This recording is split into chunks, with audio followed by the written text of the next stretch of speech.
Hello বন্ধুরা, আসসালামু আলাইকুম রহমতুল্লাহ। তো আজকে আমি দেখাবো আমার এক্সপেরিমেন্টে একটা মশা একদম ছোট থেকে পাকা গজিয়ে উড়ে যাওয়া অবধি কতদিন পর্যন্ত সময় লাগে ওই মশার গ্রোথ বৃদ্ধি হইতে, এটাই দেখাবো আজকের এই ভিডিওতে। তো আমি এই এক্সপেরিমেন্টটা করার জন্য একটা নিয়েছি এরকম খালি জার, একদম স্বচ্ছ, যেটাতে এদিক ওদিক মশার লার্ভাগুলো দেখা যাবে, প্রতিদিন ওদেরকে পর্যবেক্ষণ করা যাবে।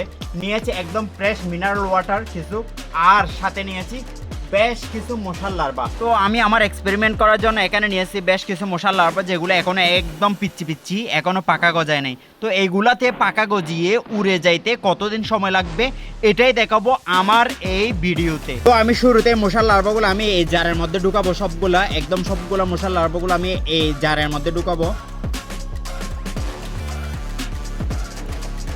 কিছু রয়ে গেছে, এগুলোও ঢুকে দিব পানি দিয়ে। সবগুলো মশার লার্ভাগুলো আমি এই জারের মধ্যে ঢুকাবো। এখন এখানে আরও কিছু পানি দিব, অ্যাড করব, যেন ওদের থাকতে বা বড় হইতে কোনো সমস্যা না হয়। একদম মিনারেল ওয়াটার।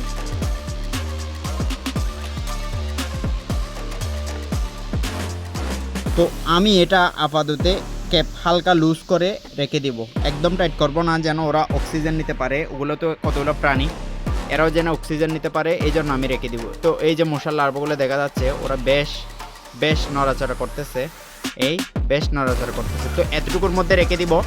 আশা করা যায় এক সপ্তাহের মধ্যে এই মশার লার্ভাগুলো পাকা গজিয়ে উড়ে যাওয়ার জন্য প্রস্তুত হয়ে যাবে।